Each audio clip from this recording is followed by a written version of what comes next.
Hi everyone, welcome to the Xert Breakthrough Laboratory. In today's short video, I'm going to briefly explain what focus is. I'm going to show you how to take the advice from Xert's Adaptive Training Advisor to customize the data field on your Garmin to use time to exhaustion to freestyle a workout. And finally, we're going to take a look at how focus and time to exhaustion work in real time during a ride. Before I get too far, let me briefly explain what focus is. Focus provides a numerical value for the training stimulus of all of your rides. It's similar in concept to zones, but instead of using generalized percentages of your threshold power, focus uses your unique fitness signature, an MPA, to provide a value. Because it's based on your unique fitness signature, focus provides a better way to target your training at your specific athlete type. Now, let's take a look over at the Adaptive Training Advisor and see what kind of workout we have planned for today.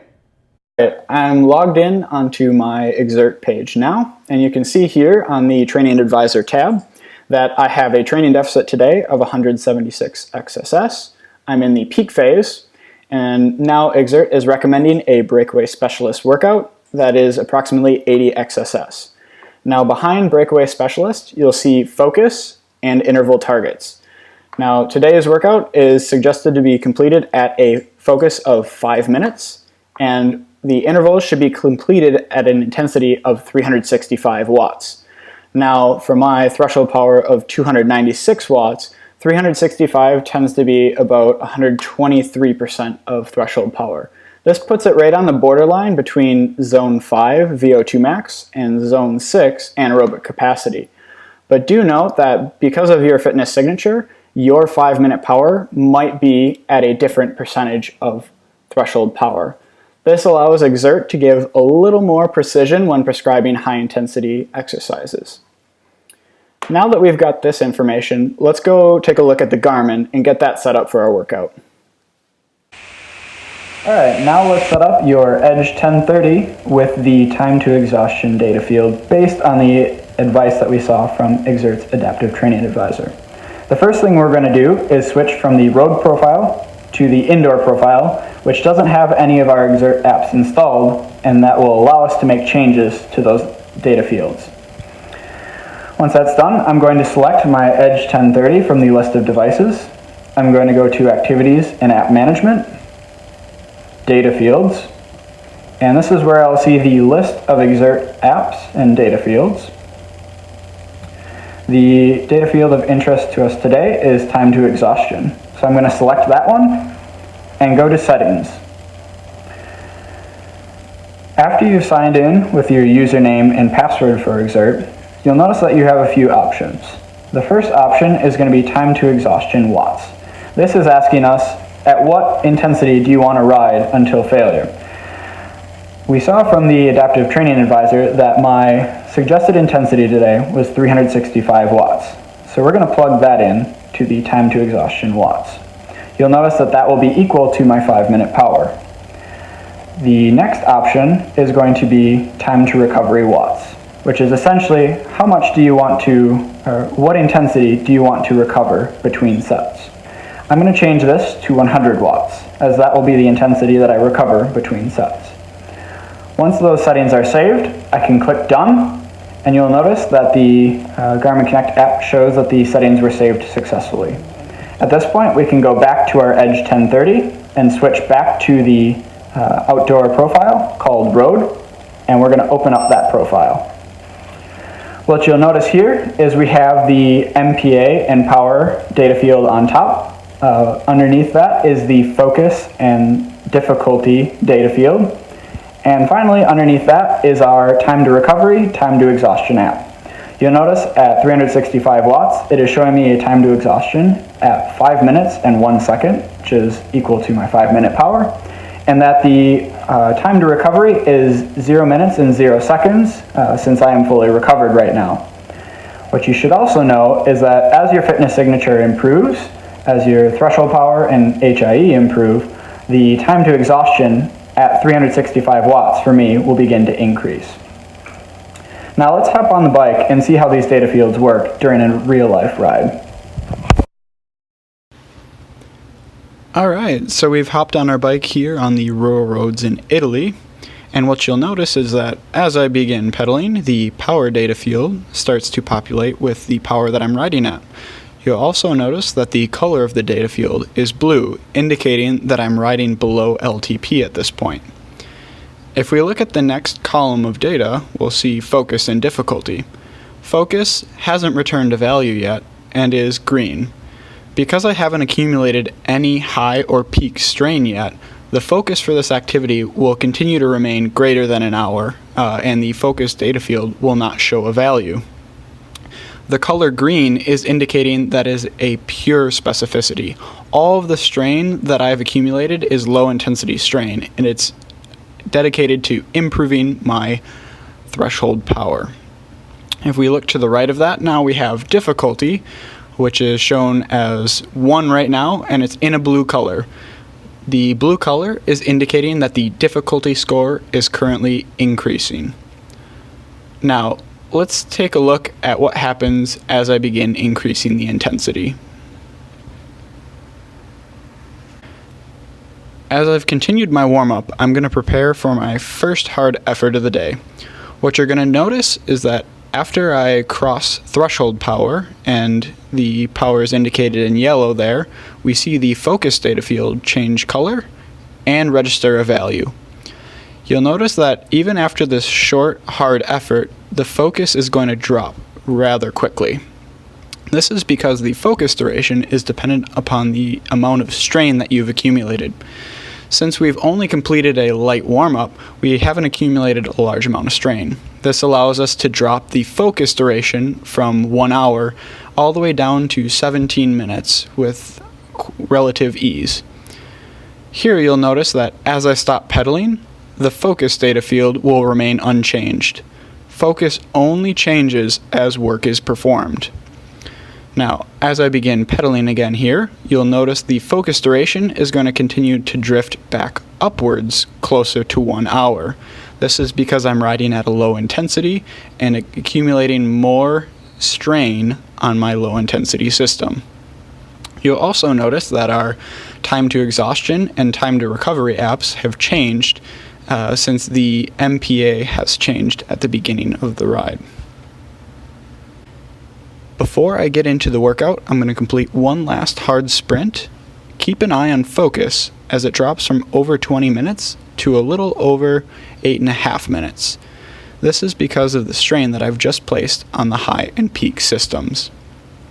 You'll also notice that the time to exhaustion app once again has changed and that the time to recovery is showing just under 1.5 minutes. I'm going to complete the rest of my warm-up here and then we'll get into the freestyled workout. Alright, I'm about to do my first interval of the day here. Now, as I complete this interval, I'm going to keep my eye on the power data field and the time to exhaustion. On the power data field, I'm going to try and ride as close to 365 watts as I can, and I'm going to ride time to exhaustion down to about 4 minutes is going to be my goal here. What you'll notice is that since I was over the target power there, time to exhaustion dropped much faster than once per second. Now that I have dropped time to exhaustion to under 4 minutes, I'm going to start my recovery. If you'll notice the focus data field, it's dropped from over 8 minutes now down close to the 5-minute mark, which is exactly my goal for the day. What will happen as I ride this recovery interval is the focus duration will continue to drift upwards until I get to my next interval for the day to bring it down closer to 5 minutes once again. So we're going to fast forward past the recovery interval and we'll jump in on the next set. Alright, I am fully recovered now. You'll notice that the time to recovery app is showing 0 minutes and 0 seconds. Our focus has drifted up almost a minute. It's now reading 5 minutes and 50 seconds. And so I'm going to begin my second interval.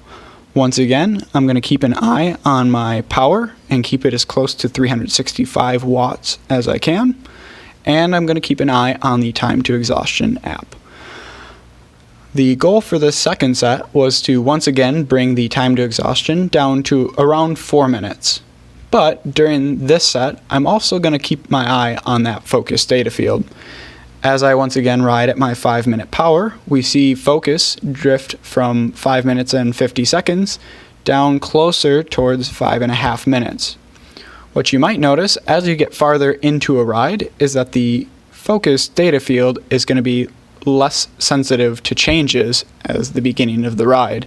And this is because we've now added more total strain onto the body.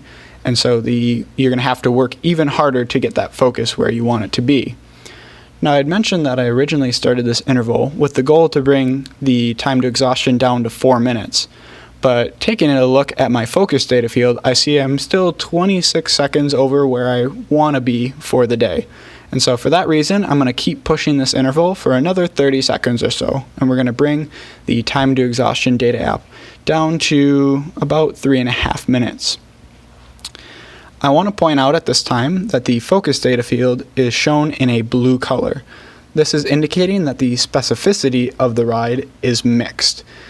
The goal for today is going to be to get that data field to be green, indicating that the focus of our ride is at 5 minutes, and then green is indicating that the focus or the specificity of the ride is at my 5-minute power, which is our goal for the day.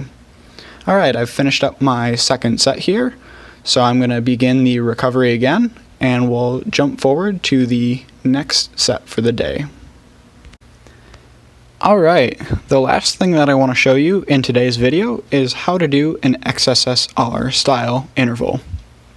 Now, the goal behind an XSSR interval is to decrease MPA before riding at our target power. What this is going to do is accelerate the rate at which we're putting strain onto our low, high, and peak systems as we continue to ride at that target power. So as I start this interval, you'll notice me get out of the saddle and put down some watts, and I'm going to be well over my target power here. What you should be noticing in the upper left is that my MPA is going to keep dropping as I ride at this hard intensity. The focus duration is going to come down as I'm riding hard, and the time to exhaustion also is going to decrease as I ride hard. However, as this interval continues and as I start to get tired, the power is going to drift down closer towards the target power for today, which is 365 watts. Now, as I'm completing this interval, I'm going to keep my eye on that focus data field, and I'm going to keep pushing until I get that focus to 5 minutes, which is our goal for the day. So here I've got 5 or 6 seconds left on that focus data field. I'm going to keep pushing until I drop that focus all the way to 5 minutes. Now, it should be noted at this point that from here forward, this process can be repeated until you arrive at your target focus for the day and your target XSS for the day.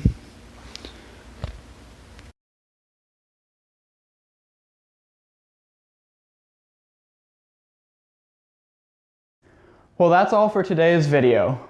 Today we covered briefly what focus is. We showed you how to take the advice from the Adaptive Training Advisor to customize the time to exhaustion data field on your Garmin. And we showed you how the focus and time to exhaustion data fields work in real time during your rides. That's all for this week's video. We'll catch you next time. Happy exerting.